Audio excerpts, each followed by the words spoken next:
Hello বন্ধুরা, কেমন আছেন আপনারা সবাই? আশা করি সবাই ঈশ্বরের কৃপায় মোটামুটি ভালোই আছেন। আমি অ্যাস্ট্রোলজার বাস্তুবিদ রেকি হিলার বর্ণালী সাহা। আজকে যেই ব্যাপার নিয়ে আপনাদের সাথে কথা বলবো সেটা হলো আমাদের প্রত্যেকেরই কিন্তু মান সম্মান পদ প্রতিষ্ঠা প্রত্যেকেরই প্রয়োজন, তাই নয় কি?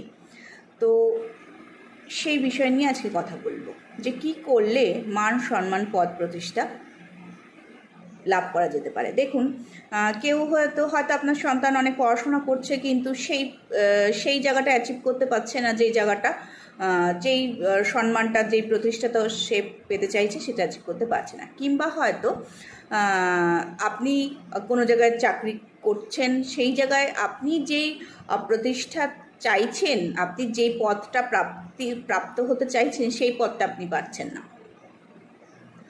তো এই সমস্ত কিছুর জন্য, কিংবা আপনি কোনো ইন্টারভিউ দিচ্ছেন, বারে বারে দিচ্ছেন, কিন্তু আপনি সেই প্রতিষ্ঠা আপনি পাচ্ছেন না, সাকসেস আপনি পাচ্ছেন না। তো এই সমস্ত কিছুর জন্য কি এমন উপায় করা যেতে পারে যার ফলে কিন্তু মান সম্মান পদ প্রতিষ্ঠা পাওয়া সম্ভব হয়?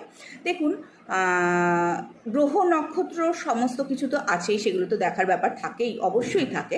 কিন্তু তবুও যদি এমন কোনো কিছু উপায় করা যায় যার মাধ্যমে নিজেদের জীবনটাকে আরেকটু সুন্দর করে গুছিয়ে নেওয়া যায়, তো সেই কাজটা কিন্তু করার প্রয়োজনীয়তা রয়েছে।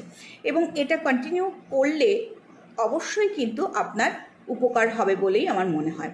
তো চলুন জেনে নেওয়া যাক যে উপায়টা কী। যদি আপনার বাড়িতে কোনো বেলগাছ থাকে খুব ভালো, যদি না থাকে অবশ্যই একটি বেলগাছ আনুন এবং পূর্ব দিকে বেলগাছটা, বাড়ির পূর্ব দিকে বেলগাছটাকে লাগান। যদি বেলগাছ পূর্ব দিকে লাগানোর জায়গা না থাকে বাড়ির ছাদে লাগান।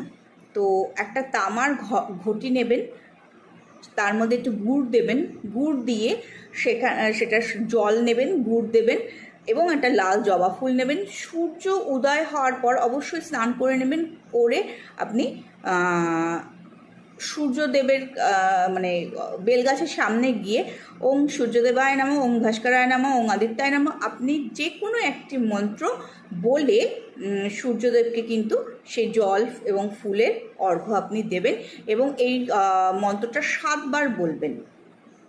7 বার বলে এই জল আপনি সূর্যদেবকে অবশ্যই দেবেন। এবং আরেকটি যে মন্ত্র বলবেন সেটি হলো রূপং দেহি, জয়ং দেহি, যশো দেহি, দিশো দেহি।